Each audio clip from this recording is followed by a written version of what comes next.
So to get this off, usually you can just twist it right back.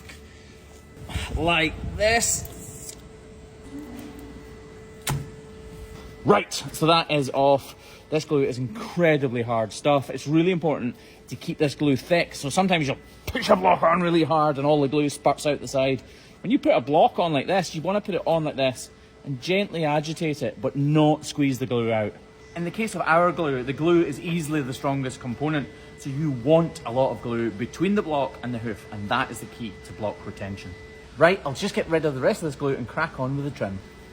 I said earlier that toe necrosis is virtually impossible to heal, but we can make her much more comfortable, and we can definitely at least try to heal it. With all the good intentions in the world and all of the drugs available to vets and farmers alike, toe necrosis is still an incredibly hard thing to deal with.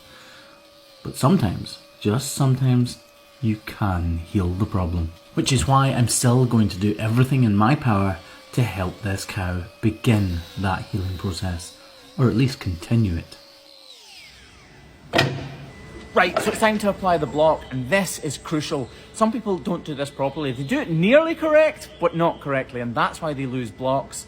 First off, when you're using a plastic block like this, we blowtorch it off to get the releasing agent off the plastic block. It's already sprayed with some oil to get it to pop out of the molds that they're made in. You don't want to overheat the block though and get it melted, otherwise that'll mix with the glue and be kind of weird. Next, dry the hoof off using a blowtorch, but don't singe it.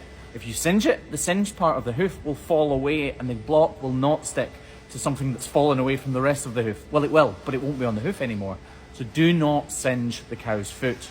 When you're applying the glue like this onto a block, don't squeeze it out as fast as you possibly can. The glue needs time to mix in the mixer. That's literally what it's for. So squeeze it out slowly, allowing it to mix in the mixing tip as you do it. Squeeze it into a big long blob right along the middle of the block, and you'll notice that it's mixing really nicely. And then when you go to put it on the block like this, don't squish the life out of it. The glue is the strongest part. So just gently agitate it from side to side so that it does cover the hoof and covers the block. But do not squeeze the block onto the foot. I'm barely putting any pressure on this at all. I want the glue to be thick between the block and the hoof. There you go. Do that and your blocks will stay on.